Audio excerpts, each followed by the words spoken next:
Hey, good day, Algebra 2. Today we're going to look at section 13-2, dealing with the exponential decay function. And again, yesterday, or the video before this one, we did exponential growth functions.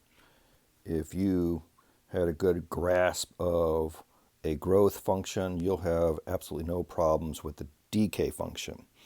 Again, the essential question for this specific section is how is the graph of this transform function, again, is related to the parent function. Now the big key on this one is that our base is going to be between 0 and 1. So in other words, our base is going to be, could either be a fraction or it could be a decimal. And these are what a decay function looks like. Your base will be between a and b, or between 0 and 1. Growth functions are when b is greater than 1. Okay? Now again, just for purposes, again, if page 2 of your HT&Cs deals with some of the main things you need to remember about a function, being the x-intercept, being the y-intercept, and the domain and range. And also with this one, page 10, the top 5 boxes that deals with the transform function. Now I'm going to do this section a little bit different. Not much. You could probably do the same thing with section 13-1, but I thought, let's do this one just a little bit different. Again, you still have access to using your calculator. Please encourage you to do that. Sometimes you can see that a little bit better. Also, if you're doing homework, or doing the notes here, you're more than welcome to have desmos.com running. That's another great tool to have. However, remember on test days, again, you can only use your graphing calculator. All right, so let's look at the two types they're asking us to deal with. So the first explore part, they are giving us two parent functions where we have a base of 1/2 and a base of 1/10. Okay, they just use these two just to give you guys a little bit of introduction to what an exponential decay function looks like. Again, as an encouragement, stop the video, go ahead and do the explore part, come back to the video and restart it, and then you'll be able to see what the answers are. And it'll be, again, like I said, the explore part and the explains are there to help you guys understand the concept. So you should have no problem. We've been doing this all year, so this is nothing new. All right, so with this one right here, the top part deals with letters A, B, and C deal with a decay function where we have a base of 1/2. Now, what I did differently on this one compared to the other one is we already know that whether it's a exponential, whether it's a growth function or exponential growth function or an exponential decay function, you will probably realize that your domain is going to be all reals. So in the first part here in the table, again, I made it into a T-graph. All you needed to do is they just chose, in this case, they got, 7 values. We pretty much just need about 3. So they have 3 elements of the domain. They plug it into the X of your calculator and then in the equation, and you just use your calculator. So again, just to help you guys out, it's really not that difficult. Let's for example, find out what y is when x is 2. So again, we know that we are dealing with 1/2. We could have done 0.5 raised to the second power, because that's where your x is, and hit enter. Now again, you're going to get a decimal. Once again, you can find out what the fractional representation of that is by doing math, and then clicking frac, hit enter, and you get a quarter. All right. Now then, what I did next is I took these ordered pairs and I plugged it or plotted them onto the graph here. And this is an example of a decay function. As a matter of fact, you're going to notice as our x values start increasing towards the positive infinity, see, -3 going up to +3, your x values are approaching positive infinity, your functional value or your y value is slowly approaching 0. So again, this is a picture of a exponential decay function that has a base of 1/2. Now the other one is, this one has a base of 1/10. Doing it the same way using your calculator before. Again, plug your values of your domain into your function, figure out what the y value is, and then we just plot it. Now again, plotting this one's a little bit harder to plot than the one with the base of 1/2, because you can only do so much. Like here, I can't plot -2 and get 100, so I have to go and do the best we can. All right. Now you guys should notice a difference between these two. One, you probably notice that the base of 110 has a steeper incline as compared to the base of 1/2. Now there's a reason we bring that up, is because if you go to the next part, the next page of your Explorer, you'll probably see down below here in letter B, I'll go to the top part here in a second. Letter B, both of these functions decrease throughout the domain.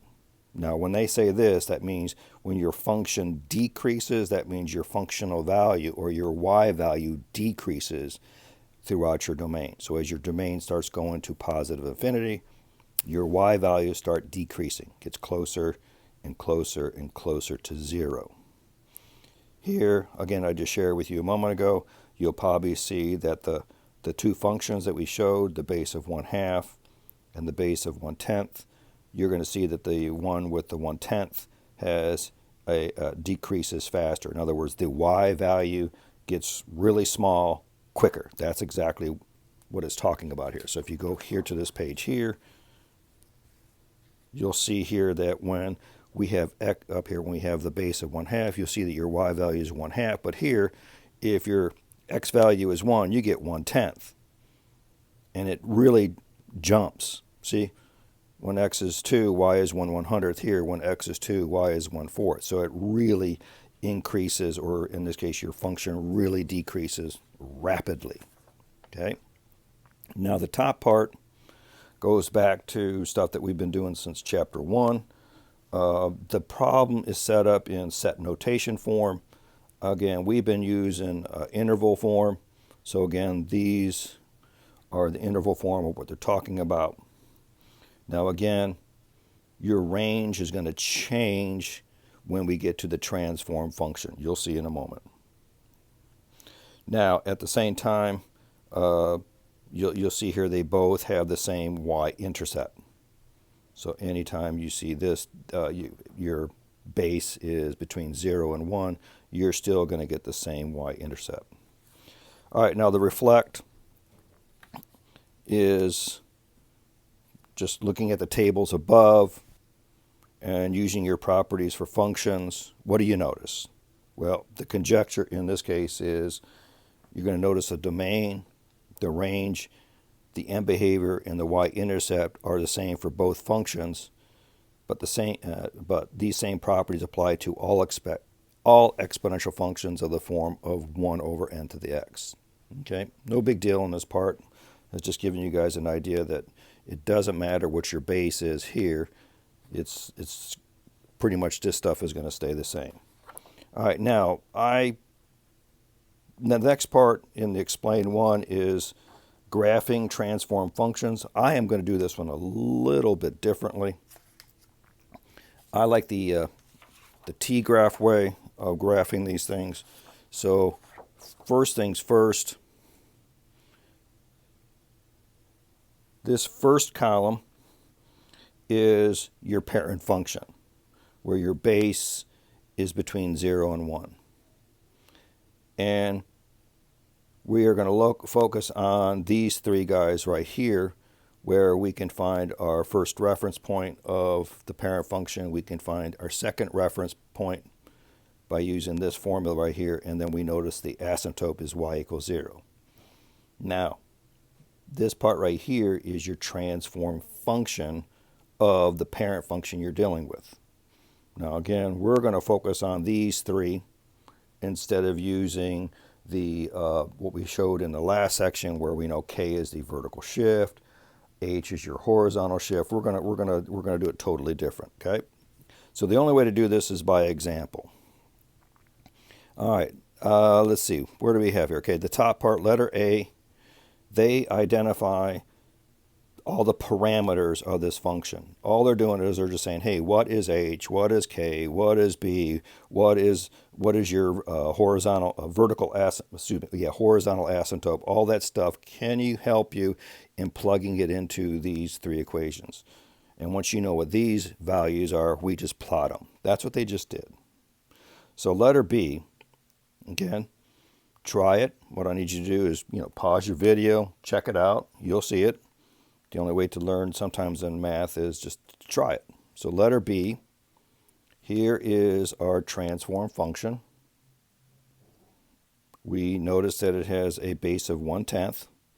So it's going to take on the same form and same shape of its parent function.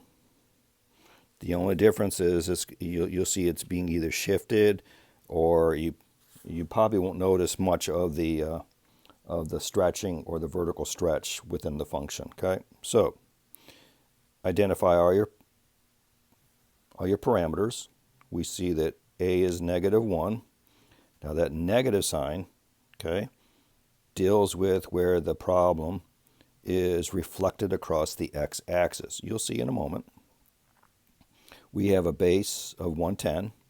Again, do not confuse this B with the B in the H, D, and C's of page 10. Totally different. That's why I'm doing this a different way.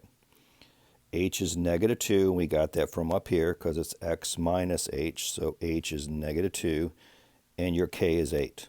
So we just identify the main features of that transform function. So now, using your reference points, again, please forgive me, use your reference points here. We can figure out what these points are, plot them, and we can draw our graph as neatly as possible. So I just did the problems out. First one is finding your first reference point. Again, they just did math. We see the first reference point is -2.7. You'll plot that point. The next one is your second reference point. And again, it goes back to this guy up here. It's all math after this. And we'll see here, in this case, we'll get a second reference point of -3, -2. Plot those 2 points, and you'll get a great idea of what the transform function looks like. Now, once again, they have graphed the parent function, which is 1/10 raised to the x power. We are graphing the transform function. And from here, we can also see that, again, I plotted those points. Here's the first reference point. Here's your second reference point. We also next have to identify the vertical asymptote. We know it's going to be +8. It comes from the k. So I drew my asymptote here using red, letting us know that this function is going to get close to this line, but never touching it nor going through it. And then the next thing you do is just as easy as you can, just graph it. So now you can see that this is the graph of the transform function. All right, not worried about that part. Now again, let's do your turn 3. They're going to give you the transform function. Take the time and look at all the information. We see that A is 3. We know B is 1/3. Remember, that's your base. Do not confuse it with the B from HD&C chapter 10. Page 10. Don't confuse it. It's not the same thing. Your H is -2, because remember now up here it's X minus H, so I have to make this a -2. And your K is -4. Okay, next thing we do is find your reference points. I used the same reference points that was shown in the table at the top of page 653. Get those to memory, or as a matter of fact, you can probably put them in your HD&Cs. Again, you find here's your first reference point. This is your second reference point. You just plot them. We know that this guy is going to be going up because there's no negative sign in front of it. And that is the graph of this. We also know that your horizontal asymptote is always y equals whatever the k value is. So we know y is -4. So this is -4. That is your vertical. It'd be nice if I say it correctly. Sorry about that. It's your horizontal asymptote. So that is the graph. Now again, I did not use my calculator a lot. You're more than welcome to. These are not difficult. See if I have any more problems after this. I'm not certain if I did. No. Again, remember now when you're dealing with these problems, you just look at your transform function, write down what they give you, your value of A, your base of your transform function, your value of H, that's your horizontal shift, the value of K, which is your vertical shift. Find your two reference points, 1, 2. Plot those 2 points, which we did. Here's the first reference point. Here's the second reference point. Draw a line as neatly as possible. As a matter of fact, you could have found the y-intercept here by letting x equal 0. I think I'm going to do that just to help you guys out. You can figure out what the y-intercept is here based upon this function. So to find your y-intercept, you let x become 0. So this will be 3. Oops, let's turn the machine on. It'll be 3 multiplied times 1 divided by 3 raised to the second power minus 4, and you'll see that your y-intercept is -3.66. So it doesn't have to be super accurate, but it's really close. So that's y equals -3.66. This is your graph, and that's pretty much. You can still use your calculator. It does not bother me. Okay. Now the next part. Again, we did not do any examples of this type all year, and I'm not going to. They give you parts of the problem, and they want us to write the equations. We did not do any of that, so I am not going to focus on that. So again, section 13-2 deals with a exponential decay function. It's decaying because the values of y are decreasing. It's a decay function. Once again, don't be afraid to apply your first reference point, your second reference point, and your asymptote based upon this information. Again, like I said, I did this section totally different than the last section because we can. All right, so I'm going to stop right there. Again, try some of these problems. Once again, if you have any problems, you have full access to get in contact with me. You know what that is, so I don't need to cover that. So, exponential decay functions. Not too bad. Great application. I did not give any word problems that deal with an application to that. They take a little bit more time, and it's no big deal. You'll see plenty of exponential decay functions in your later classes, especially when you get into chemistry or into biology. You'll find out later on. All right, guys.